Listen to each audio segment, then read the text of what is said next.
आपण माने देखुछंती उत्कल ओडिया। 1942 अगस्ट मास 24 तारिख दिन शहीद मानक स्मृतिचारण उद्देश्य नवरंगपुर जिला पापड़ाहांडी तुरी नदी कूल पालित हो शहीद स्मृति दिवस। स्मृति बखाणुचे शहीद मिनार। नवरंगपुर ठारू आसीथिबा शहीद मसाल को पापड़ाहांडी ठारे स्वागत जणाइबा परे एक शोभायात्रा शहीद मिनार मसाल को निया जाइथिला। तुरी नदीर तिल तर्पण परे शहीद मानक गार्डर ऑफ ऑनर दिया जाइथिला। सर्वधर्म प्रार्थना परे जिलापाल डॉक्टर अजित कुमार मिश्र सभापतित्व स्मृति सभा आयोजन करा जाइथिला। सर्वप्रथमे संग्रामी मोहम्मद बाजी वियोग नीरव प्रार्थना करा जाइथिला। मुख्य अतिथि भावे मंत्री श्रीजुक्त जगन्नाथ सारका, सम्मानीय अतिथि मंत्री श्रीमती पद्मिनी दियान, सांसद श्रीजुक्त रमेश चंद्र माझी, नवरंगपुर विधायक सदाशिव प्रधानी, डाबुंगा विधायक श्रीजुक्त मनोहर रंधारी, उमरकोट विधायक श्रीजुक्त नित्यानंद गंड, झरीगा विधायक श्रीजुक्त प्रकाश चंद्र माझी, नवरंगपुर आरक्षी अधिकारी श्रीजुक्त कुशलकर, नितिन डागुट, मुन्ना त्रिपाठी प्रमुख उपस्थित रही शहीद मानक स्मृतिचारण करने सह दायित्व परिवार को सम्मानित करथिले। महात्मा गांधी भारत छाड़ आंदोलन रे अभिभक्त कोरापुट जिलार संग्रामी देश स्वाधीनता पई आगे आसीथिले। 1942 मसीहा अगस्त 24 तारिख रे पापड़ाहांडी टूरी नदी रे इंग्रेज को गुली रे टळी पड़िथिले 19 जन संग्रामी और आहत होइथिले शताधिक कर्मी। प्रतिवर्ष परि चलित वर्ष जिला प्रशासन एही दिवस को पालन करि आसुछि। शहीद दायित्व को सम्मानित करा जाउछि। 24 अगस्त देखु आमर ये 19 जन प्राय आमर स्वाधीनता संग्रामी सब जीवन दे देथिले आमर स्वाधीनता संग्राम स्वाधीन आने जो आज आम ये स्मृतिचारण आज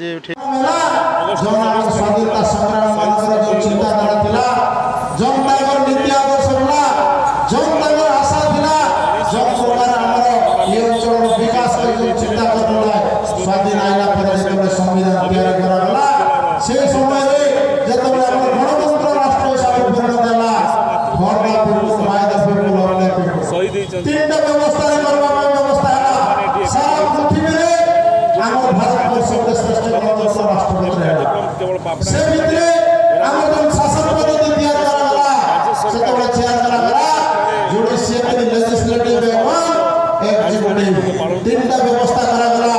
ये तीनटा व्यवस्था रे शासन में तीन जन हम दायित्व स्वप्न देखिला सब लोग खाइबाटा पहुंची सब लोग रहबाटा पहुंची गांव के सुविधा आसी घरे घरे निरोग सब रहबा शांति चाला करे ये जन स्वाधीनता होला पर तीनटा नहीं आज जो पापड़ाहांडी ब्लॉक नवरंगपुर जिला शहीद मान शांति आज दिन में से शहीद होते स्मृति को चारण करने पहुँचापी आम समस्त एकत्रित होते सब वर्ष पालन कर जो प्रेरणा लोक पहुँचावा और चिंताधारा लोक मान भर बरू प्रत्येक वर्ष बेले राज्य स्तर में कहीं पारना सर निश्चित भाव ये जिन विभिन्न स्तर में आप क्वेश्चन जोड़ा ये जिन राज्य स्तर निश्चित भाव मुझे आगामी दिन में सरकार आलोचना कर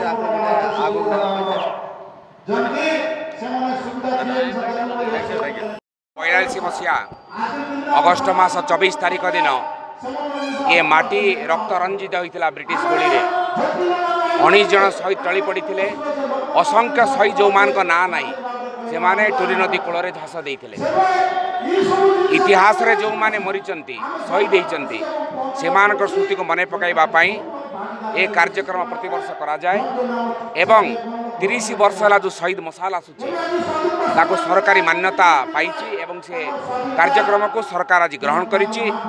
ये माटी हूँ एक रक्त तीर्थ माटी ये माटी रे आमे आज समस्ते श्रद्धासुमन अर्पण करुछु दलमर्त जातिगत निर्विशेष।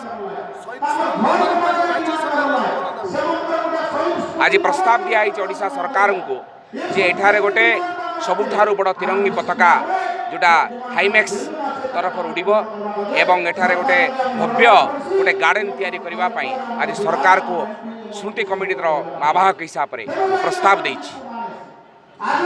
पापड़ाहांडी सुशांत कुमार गौड़ को रिपोर्ट उत्कल ओडिया।